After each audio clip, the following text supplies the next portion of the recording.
12, 7 through 10. So if you could turn there.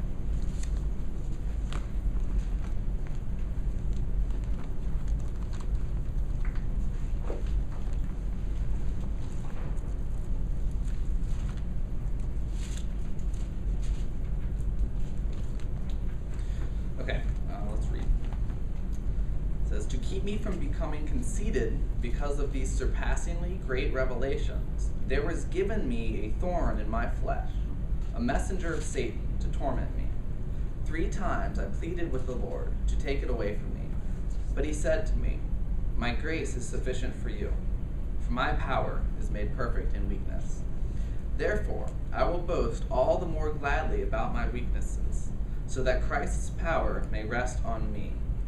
That is why, for Christ's sake, I delight in weakness, in insults, in hardships, in persecutions, in difficulties. For when I am weak, then I am strong.'" Have you ever felt overwhelmed by a situation? I was a wrestler in high school, and in my senior year, I was undefeated going into the state tournament. Now, when we got there, our coach actually missed the seating meeting, so that I got seated 4th, which practically meant that I had to wrestle the best guy in the state in the semifinals. I remember getting to that match, and we started wrestling, and I was pouring my heart out and doing all I could, and we couldn't score any points on each other for a while. Finally, he did one move on me, and so we got ahead in points. And then as the match kept going on, I was struggling. I was trying to pull things out left and right, and I couldn't do anything. And then I remember hearing the whistle blown.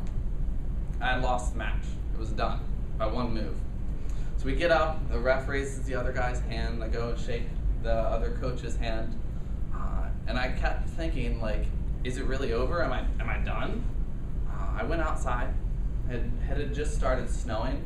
I didn't know what to do, so I just started running. And I remember, as I was running, I started to cry. And I was like, did I waste 5 years of my life? My main goal was winning the state tournament. And now it was done. There wasn't anything I could do. I couldn't go back and wrestle harder. There was no more state tournaments. It was my senior year. I was graduating. I felt at a loss. I felt overwhelmed. I didn't know what to do. I feel like in all of our lives, there are tons of situations where we would want to go back and change something, but we can't. We're weak. We fail. We do things we don't want to. I think Paul has a lot to say about that in these verses. And God has a lot to say to us. Because even when we are at our worst, God is at his best. Right before this passage, Paul talks a lot about things that he had been through, and he talks about this vision that he had had. God took him up to heaven and showed him something so great that he can't even describe it, much less even say in words what it means. So he had this amazing experience of being taken to heaven by God.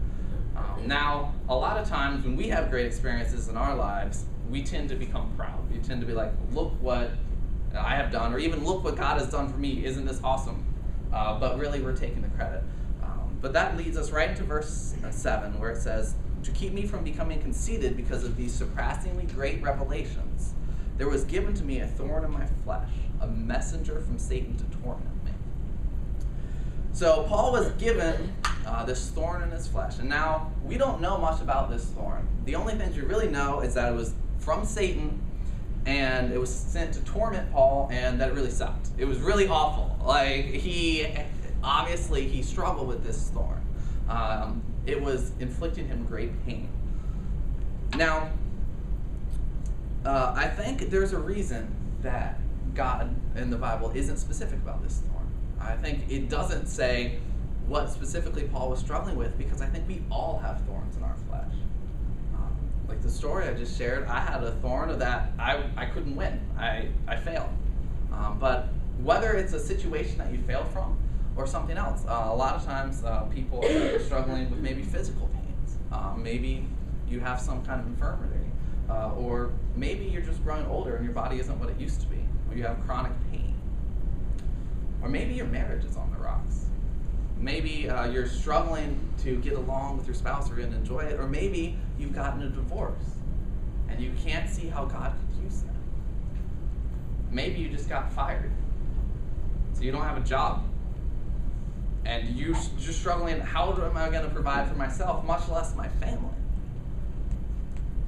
Maybe your kids are wandering away from God, wandering away from you, and you just don't know how to parent them correctly. Or you don't know what you can do to make the situation better because everything you do seems to backfire and they just rebel even more. All of us have thorns in the flesh.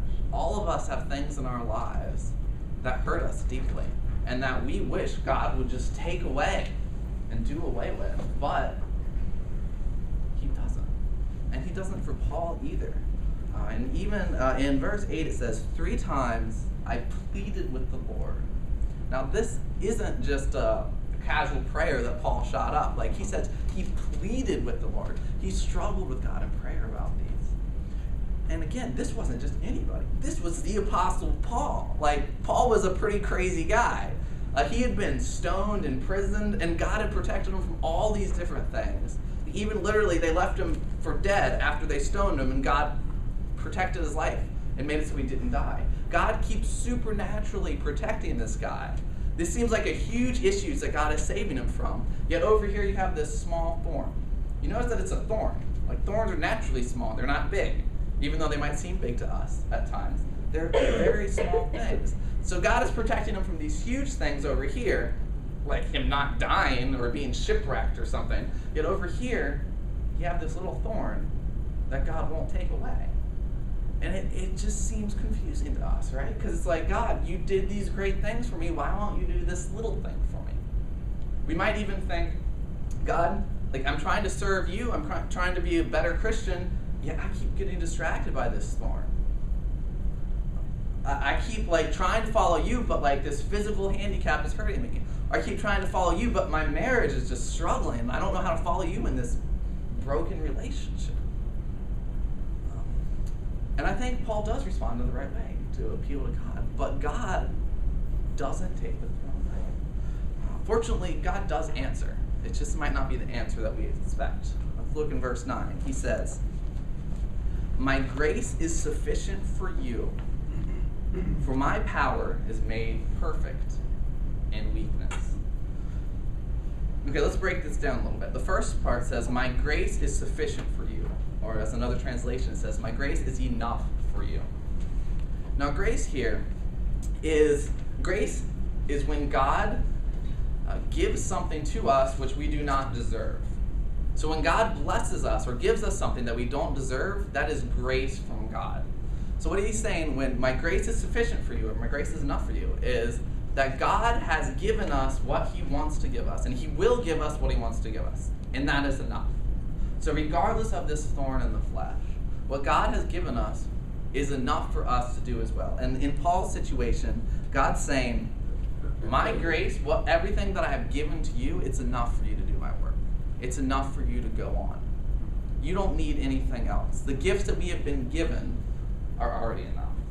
And now my reaction to this is that, yeah, and thank you, God. I'm glad that you've given me so much. I'm glad that you've given me life. You've given me Jesus. You've given me a lot.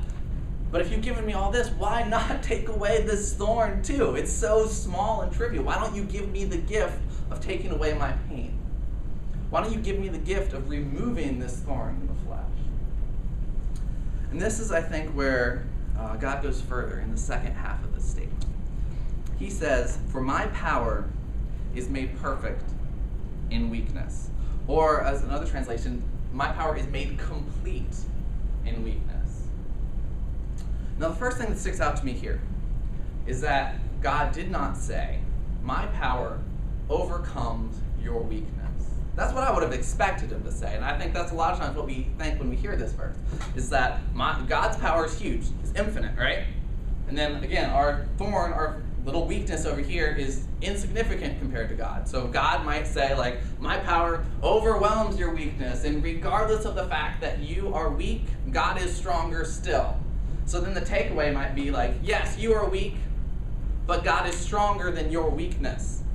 God can overwhelm your weakness with his power, and so your weakness doesn't matter to God because God is bigger than your weakness. And so the takeaway would be like, don't worry about your weakness because God is bigger. But he doesn't say that. Isn't that weird? It almost makes sense that he would say that, but he says, my power is made perfect in weakness. That almost begs the question, like, was it not perfect before? Like, what was up with your power? Like, why was your power not as perfect and then made perfect in weakness? That doesn't make sense. I think one key here that can really help us is the fact that God did not have to leave us with weaknesses. God is God. He could have gotten rid of all of our weakness and just left people with perfect marriages, perfect jobs, perfect families, perfect physical health. And though we don't make mistakes, God could have easily done that, but he chooses not to. He chooses to let us have our weaknesses. Eventually, he will take away our weaknesses, and we will be made perfect in heaven. But right now, he has chosen to leave us in our weaknesses, and I think he does so for a reason. Because although I don't think God's power was any less before our weaknesses, but I do think that God is able to do something with our weakness that he would not be able to do if we were not weak. God actually uses our weakness to further his strength, to make it perfect. In Mentored Ministry, my friends and I, we have been going through a book with Pastor Tim by Henry Nouwen. This book is on leadership, and one big issue that it raises is that more and more our society, when you have a need, you go to either a doctor or a psychiatrist or some sort of specialist to fulfill that need. So if you have like a sickness, you go to a doctor. If you have a mental illness, you go to a psychiatrist. You have our society is becoming more and more specialized, and in some cases, ministers are kind of being left in the dust. And now this hits really close to home because obviously I am training to become a minister, go into ministry. All of us are in Mentored Ministry. Now, if we're doing this yet this is not the best way to help people, there's something wrong. But the solution that Henry Nouwen puts forth is that we can't compete with doctors and psychiatrists in training and in the medical field and things like that. But what we can do is we can point to God. We can come in with all of our weaknesses and say, yes, we can't help you, but there is somebody who can. And we can point to God. So the Christian world does not need more specialized and proficient ministers to graduate from seminary and go out into the world. What it needs is more imperfect, thorn-filled ministers to go out and point people to God. And God will use that weakness for his strength. So where does that leave us? So let's look at the rest of the passage. It says, "Therefore I will boast all the more gladly about my weaknesses, so that Christ's power may rest on me. That is why, for Christ's sake, I delight in weakness, in insults, in hardships, in persecutions, in difficulties. For when I am weak, then I am strong." So Paul goes from struggling with his weaknesses and saying, God, take this thorn away from me, to praising God for it. I think that can be a really difficult transition for all of us. It's hard for us to realize why we should be thankful. And so what happens here, I think, is that Paul is able to see further than a lot of times we are able to see. You see, what he does is God says, my power will be made perfect in weakness. So Paul has faith in that. And he has faith that God will use even his thorn to further his kingdom. Now imagine with me, if you will. You're walking along right next to an electric fence. I don't think any of you would reach over and just grab the fence to shock themselves, right? That'd be a little silly. Yet imagine again, you're walking along next to the fence. This time, you have a son or a daughter next to you. And they reach over and they grab the fence. And when they grab it, they're not able to let go because of the current running through their arm. How many of you would even hesitate to yank them back from the fence, even though you know you're going to get shocked through your son or daughter? I think Paul, in some ways, is saying the same thing. Yes, he has a thorn in the flesh, but he knows the greater good that will come from this. He's saying, God is going to use this as a strength in my life, even though it hurts right now. it's really bad right now. Who knows? It could be, you could think it's ruining your life, yet God has a greater purpose in mind.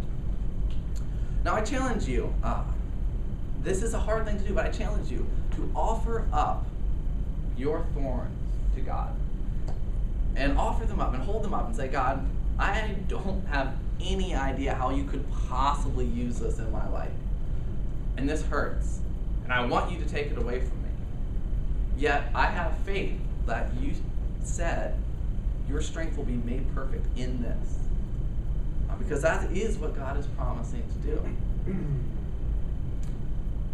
And I think that if you start to do that, that is one of the ways that God can make that into a strength. Because when you are praising God in situations that most people think you shouldn't be praising God for, that even right there is a strong witness to people. Now, back to my wrestling. I ended up placing third in that tournament. But even till this day, I still struggle with, why did God let me lose? Why did this happen to me? I'm not sure. But recently I've been helping to coach a wrestling team in Gloucester, and it's just been a really big blessing in my life, and hopefully a blessing to them too.